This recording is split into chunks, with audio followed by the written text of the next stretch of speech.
Bank of Maharashtra India में भी ये सबसे पॉपुलर बैंक माना जाता है। इस बैंक की मोस्टली केसेस में सभी शहर में ब्रांचेज मिल जाती हैं। इस बैंक में हमको अन्य बैंकों की तुलना में सबसे अच्छी सर्विस दी जाती है। इसमें हमको ATM card, credit card, cheque book और passbook, mobile banking, SMS banking, internet banking and most important इसकी मोबाइल एप्लीकेशन में इसकी सर्विसेज देखने को मिल जाती हैं। इस बैंक का सर्वर अन्य बैंकों की तुलना में सबसे अच्छा चलता है। इस बैंक में हम आधार कार्ड के माध्यम से ही किसी भी जनसेवा केंद्र से पैसे विड्रॉल कर सकते हैं। बैंक ऑफ महाराष्ट्र में अकाउंट सक्सेसफुल ओपन हो जाने के बाद में गूगल पे, फोन पे, भीम यूपीआई जैसी एप्लीकेशन को इंस्टेंट एक्सेस कर सकते हैं। बैंक ऑफ महाराष्ट्र में जीरो बैलेंस अकाउंट ओपन करने के लिए आपके पास एक मोबाइल नंबर होना चाहिए, एक ईमेल आईडी होना चाहिए और एक आधार कार्ड होना चाहिए और आपके आधार कार्ड से एक मोबाइल नंबर रजिस्टर होना चाहिए और आपके पास एक पैन कार्ड भी होना चाहिए। यदि आपके पास ये सभी डॉक्यूमेंट्स हैं तो आप बैंक ऑफ महाराष्ट्र में घर बैठे ही अकाउंट ओपन कर सकते हैं। अकाउंट ओपन करने के लिए आपको एक बार भी ब्रांच विजिट करने की आवश्यकता नहीं है।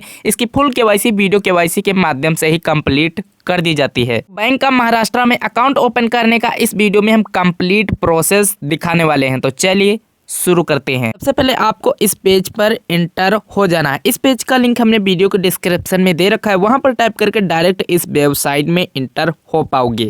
फर्स्ट ऑप्शन में डॉक्यूमेंट्स रिक्वायरमेंट को दिखाया जा रहा है। यदि आपके पास ये सभी डॉक्यूमेंट्स हैं तो बैंक ऑफ महाराष्ट्र में आप online zero balance account open कर सकते हैं। देन आपको फर्स्ट ऑप्शन में I want to open a new account via video KYC, इस ऑप्शन पे क्लिक कर देना है।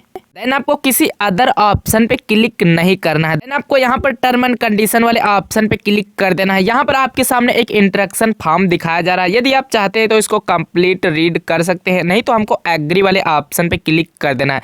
देन आपको लेट्स स्टार्ट वाले ऑप्शन पे क्लिक कर देना है। क्लिक करते ही आपकी एप्लीकेशन रिफ्रेश की जाएगी। आपको यहाँ पर अपनी बैंक ब्रांच की इंफॉर्मेशन को दर्ज करना होगा। तो सबसे पहले हम यहाँ पर अपनी बैंक ब्रांच को, अपने नियरेस्ट बैंक ब्रांच को इस ऑप्शन से चूज कर लेते हैं। इनकेस यदि आपकी यहाँ पर बैंक ब्रांच नहीं आती है तो उस केस में आपको अदर वाले ऑप्शन पे क्लिक कर देना है। देन आपको यहाँ पर अपने स्टेट को चूज कर लेना है। देन आपको यहाँ पर अपने स्टेट के डिस्ट्रिक्ट को चूज कर लेना है, जिस डिस्ट्रिक्ट से आप बिलोंग करते हैं आप अपने केस में यहाँ पर चुन सकते हैं। देन उसके बाद में उस डिस्ट्रिक्ट में जितनी भी बैंक ब्रांचेज महाराष्ट्र की होंगी वो आपके सामने यहाँ पर दिखाई दे जाएंगी। तो हमारे केस में एक बैंक ब्रांच है हमारे डिस्ट्रिक्ट लेवल पर। देन आपको नेक्स्ट वाले ऑप्शन पे क्लिक कर देना है। नेक्स्ट ऑप्शन में आपको अपनी इंफॉर्मेशन को फिल करना होगा, यानी जिसके नाम पर ये बैंक अकाउंट ओपन किया जा रहा है उसकी यहाँ पर कंप्लीट डिटेल को मेंशन करना होगा। सबसे पहले आपको फर्स्ट ऑप्शन में उसके टाइटल को चूज करना होगा। तो आप अपने नाम के हिसाब से अपना यहाँ पर कंप्लीट टाइटल को चूज कर लेना है। देन आपको फर्स्ट ऑप्शन में अपने पैन कार्ड के हिसाब से ही अपना यहाँ पर कंप्लीट नेम को दर्ज कर देना है। इनकेस यदि आपका मिडिल नेम और लास्ट नेम नहीं है उस केस में आपको अपने मिडिल नेम को ब्लैंक ही छोड़ देना है और आपके लास्ट नेम वाले ऑप्शन में आपको कुछ फिलअप करना होगा। देन आपको सेकंड ऑप्शन में अपना एक मोबाइल नंबर को दर्ज करना होगा, यानी ये मोबाइल नंबर हमारे आधार कार्ड से लिंक होना चाहिए। उसी नंबर को यहाँ पर कंप्लीट दर्ज कर देना है। ये मोबाइल नंबर आपके इस बैंक अकाउंट से रजिस्टर किया जाएगा। देन आपको एक ईमेल आईडी को दर्ज करना होगा। इसी ईमेल आईडी पर इस बैंक अकाउंट का मंथली या तिमाही स्टेटमेंट को सेंड किया जाएगा। देन आपके सामने ये दोनों ऑप्शंस दिखाए जा रहे हैं। इन दोनों ऑप्शन में आपको नो वाले ऑप्शन पे क्लिक कर देना है। देन आपको प्रोसीड वाले ऑप्शन पे क्लिक कर देना है। देन आपके मोबाइल नंबर पर एक 6 डिजिट्स का ओटीपी सेंड किया जाएगा। उस ओटीपी को यहाँ पर सिंपली इन बॉक्सेस में फिलअप कर देना है। देन आपको नेक्स्ट वाले ऑप्शन पे क्लिक कर देना है। नेक्स्ट ऑप्शन में अपने डॉक्यूमेंट्स को वेरिफिकेशन करना होगा।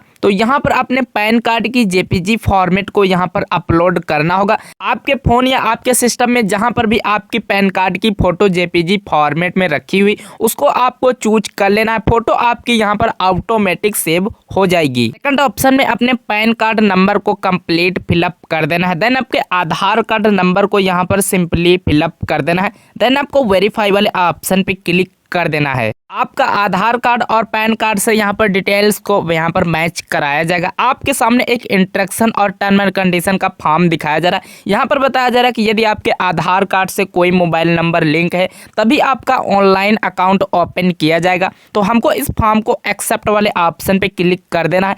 आपके आधार कार्ड से रजिस्टर्ड मोबाइल नंबर पर यहाँ पर 6 डिजिट्स का OTP सेंड किया गया है। उस OTP को यहाँ पर कंप्लीट दर्ज कर देना है। देन हमको नेक्स्ट वाले ऑप्शन पे क्लिक कर देना है। देन आपको यहाँ पर अपने कंप्लीट एड्रेस का वेरिफिकेशन करना होगा। तो यहाँ पर पूछा जा रहा है कि यदि आपका कम्युनिकेशन एड्रेस और परमानेंट एड्रेस दोनों सेम है तो उस केस में आपको यहाँ पर टिक वाले बॉक्स पे क्लिक कर देना है। यदि आप यहाँ पर अपना परमानेंट एड्रेस को देखना चाहते हैं तो आपको यहाँ पर अपना परमानेंट एड्रेस को फिलअप करने की आवश्यकता नहीं है। ये आपका एड्रेस ऑटोमेटिक आपके आधार कार्ड से फैच होकर के आ जाएगा। सेकंड ऑप्शन में आपसे ये पूछा जा रहा है कि यदि काम के सिलसिले में कहीं और जगह पर आप रहते हैं तो उस केस में आपको यहाँ पर अपनी करंट एड्रेस को यहाँ पर कंप्लीट फिलअप करना होगा।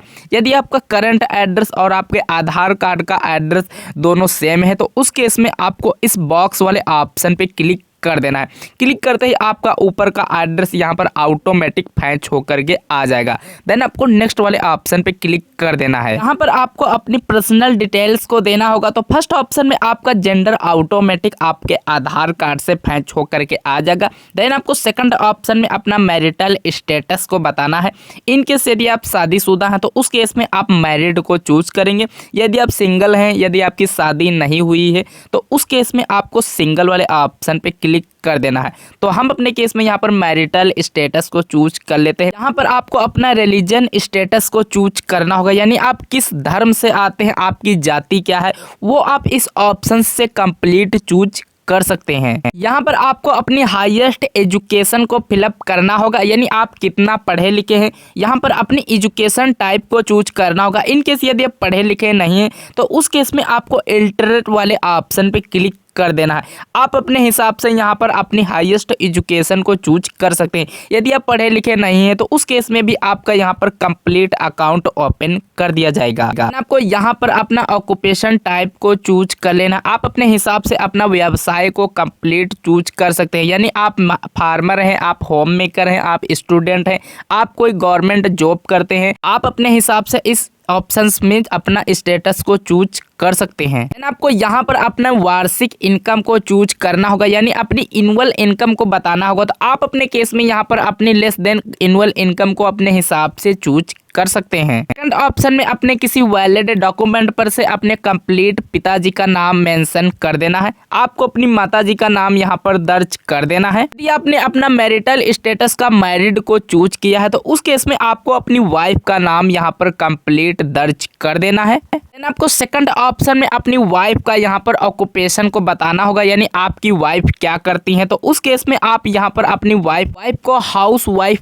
ऑप्शन से चूज कर सकते हैं। सेकंड ऑप्शन में अपनी वाइफ की एनुअल इनकम को दर्ज करना होगा। तो आप अपने केस में यहाँ पर अपनी वाइफ की एनुअल इनकम को दर्ज कर लेते हैं। देन आपको यहाँ पर बताना है, यदि अपना मैरिटल स्टेटस को चूज किया है तो उस केस में यदि आपके बच्चे हैं तो आपकी बच्चे की आपको यहाँ पर काउंटिंग संख्या को दर्ज करना होगा, आपके यहाँ पर कितने बच्चे हैं। देन आपको सेकंड ऑप्शन में अपना डिपेंडेंट ऑप्शन को चूज करना है, यानी आप पर कितने लोग डिपेंडेंट हैं। तो आप अपने केस में यहाँ पर चूज कर लेते हैं। तो हम अपने केस में यहाँ पर 3 लोगों को दर्ज कर लेते हैं। देन आपको इस कैलेंडर से आपको अपनी कंप्लीट डेट ऑफ बर्थ को दर्ज कर लेना है, यानी जिसके नाम पर ये बैंक अकाउंट ओपन किया जा रहा है उसके आपके आधार कार्ड से कंप्लीट डेट ऑफ बर्थ को यहाँ पर दर्ज कर देना है। सेकंड ऑप्शन में अपना यहाँ पर सिग्नेचर को अपलोड करना होगा, यानी किसी ब्लैंक पेपर पर अपना सिग्नेचर को कंप्लीट नोट कर देना है। देन उसके बाद में उसी सिग्नेचर को इस ऑप्शन में अपलोड कर देना है। सिग्नेचर आपका इस अकाउंट में इस तरीके से अपलोड कर दिया जाएगा। देन आपको नेक्स्ट वाले ऑप्शन पे क्लिक कर देना है। नेक्स्ट ऑप्शन में आपको यहाँ पर इस अकाउंट में किसी नॉमिनी को ऐड करना होगा। इन केस यदि आपकी यहाँ पर डेथ हो जाती है तो उस केस में इसी नॉमिनी को आपके अकाउंट का जो पेमेंट होगा वो इसी नॉमिनी के अकाउंट में ट्रांसफर किया जाएगा। फर्स्ट ऑप्शन में उसका टाइटल को चूज कर लेना है उसके हिसाब से, यानी जिसको आप नॉमिनी रखना चाहते हैं मेल या फीमेल को।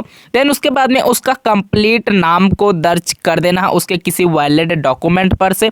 देन उसके बाद में यहाँ पर सेकंड ऑप्शन में बताना है कि ये आप किसको नॉमिनी बनाना चाहते हैं, अपने माँ को, अपने पिता को, अपने यहाँ पर वाइफ को, या किसी अदर को बनाना चाहते हैं तो आपको अदर वाले ऑप्शन पे क्लिक कर देना है। क्लिक करने के बाद में उसकी यहाँ पर आपको कंप्लीट डेट ऑफ बर्थ को फिलअप कर देना है। ये डेट ऑफ बर्थ उसके आधार कार्ड पर होनी चाहिए, उसके आधार कार्ड पर से ही देख करके इस डेट ऑफ बर्थ को यहाँ पर कंप्लीट दर्ज कर देना है। देन आपको सेकंड ऑप्शन में पूछा जा रहा है कि यदि आपका एड्रेस और नॉमिनी का एड्रेस सेम है तो उस केस में आपको इस बॉक्स पे कंप्लीट टिक कर देना है।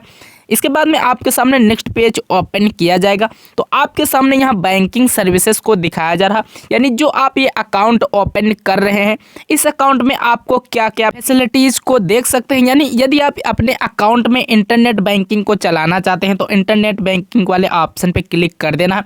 यदि आप यूपीआई चलाना चाहते हैं, मोबाइल बैंकिंग चलाना चाहते हैं और यहाँ पर व्हाट्सएप बैंकिंग चलाना चाहते हैं तो आप सभी बॉक्स पर आपको कंप्लीट टिक कर देना है। ऑप्शन में पूछा जा रहा है कि यदि अकाउंट ओपन करते टाइम अपने अकाउंट में किसी भी प्रकार की आपको यहाँ पर डिपॉजिटिंग करनी, यानी अकाउंट ओपन करते टाइम अपने अकाउंट में आपको पैसे जमा करने हैं तो उस केस में यहाँ पर इस ऑप्शन को चूज कर सकते हैं। सेकंड ऑप्शन में बताना है कि यदि आप इस अकाउंट में लोन लेना चाहते हैं तो उस केस में आपको किसी एक ऑप्शन पे चूज कर लेना है। तो हम अपने केस में इस अकाउंट में क्रेडिट कार्ड को लेना चाहते हैं तो हमको क्रेडिट कार्ड वाले ऑप्शन पे क्लिक कर देना है। देन हमको नेक्स्ट वाले ऑप्शन पे क्लिक कर देना है। क्लिक करते ही आपके यहाँ पर कंप्लीट डिटेल को दिखाया जा रहा है, आपने जो जो अपने एप्लीकेशन में फिलअप किया है उसकी आपको यहाँ पर कंप्लीट डिटेल को दिखाया जा रहा है, आपका सिग्नेचर, आपकी फोटो एंड आपके आधार कार्ड से और जो आपने यहाँ पर फिलअप किया है आपका यहाँ पर अकाउंट का पूरा विवरण एक बार आपसे वेरिफिकेशन कराया जा रहा है। इसको आप यहाँ पर कंप्लीट वेरीफाइड कर लें। इनकेस यदि आप इसको सबमिट कर देते हैं तो उस केस में आप ऑनलाइन इसमें किसी भी प्रकार की एडिटिंग नहीं कर पाएंगे। तो उस केस में आपको अपने नियरेस्ट ब्रांच को जाना होगा, वहीं पर इसमें आप बदलाव कर पाएंगे। तो हमको यहाँ पर सब कुछ सही लगता है, नेक्स्ट कर देना। नेक्स्ट करते ही आपके सामने इस तरीके का पेज ओपन किया जाएगा। आपका यहाँ पर अकाउंट सक्सेसफुल ओपन कर लिया गया है। आपको यहाँ पर कॉल नाउ वाले ऑप्शन पे क्लिक कर देना है। क्लिक करते ही आप यहाँ पर अपनी जैसे ही वीडियो केवाईसी को कंप्लीट करेंगे आपका account number, IFSC code and आपकी यहाँ पर अकाउंट की कंप्लीट डिटेल को आपके ईमेल ID पर PDF के माध्यम से सेंड कर दिया जाएगा। यदि आप इस अकाउंट की बाद में आप यहाँ पर वीडियो केवाईसी को कंप्लीट करना चाहते हैं तो उस केस में आपको शेड्यूल फॉर लेटर वाले ऑप्शन पे क्लिक कर देना है। देन आपके सामने नेक्स्ट पेज ओपन किया जाएगा तो यहाँ पर आपको एक अपॉइंटमेंट बुक करना होगा, यानी इसी डेट को आपको अपनी वीडियो केवाईसी को घर बैठे ही कंप्लीट करना होगा। तो उस केस में हमको यहाँ पर एक डेट को चूज कर लेना है। तो हम यहाँ पर ये अकाउंट रात्रि में ओपन कर रहे हैं तो इस केस में हमको यहाँ पर एजेंट नहीं मिला है तो हमको यहाँ पर कल की डेट में अपने वीडियो केवाईसी को कंप्लीट करना होगा। तो उसके लिए हमको यहाँ पर अपने नियरेस्ट डेट और टाइम को चूज कर लेना है। डेट और टाइम को कंप्लीट सेलेक्ट करते ही आपके सामने नेक्स्ट वाला बटन हाईलाइट हो जाएगा तो देन हमको इस वाले ऑप्शन पे क्लिक कर देना है।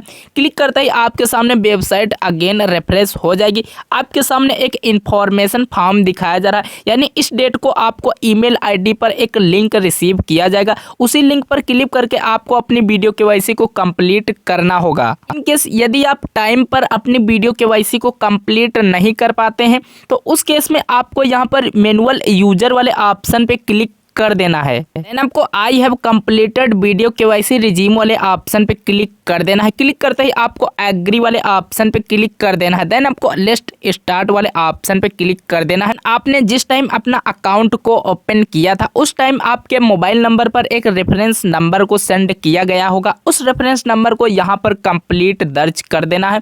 देन आपको नेक्स्ट वाले ऑप्शन पे क्लिक कर देना है, यानी जिस अवस्था में, यानी जिस पोजीशन में आप वेबसाइट में उस टाइम थे अकाउंट ओपनिंग टाइम, उसी व्यवस्था में आप पहुंच जाएंगे। वहां से आप अपनी वीडियो केवाईसी को कंप्लीट कर पाएंगे। वीडियो केवाईसी में आपको एक ब्लैंक पेपर अपने पास रखना है और एक पेन रखना है।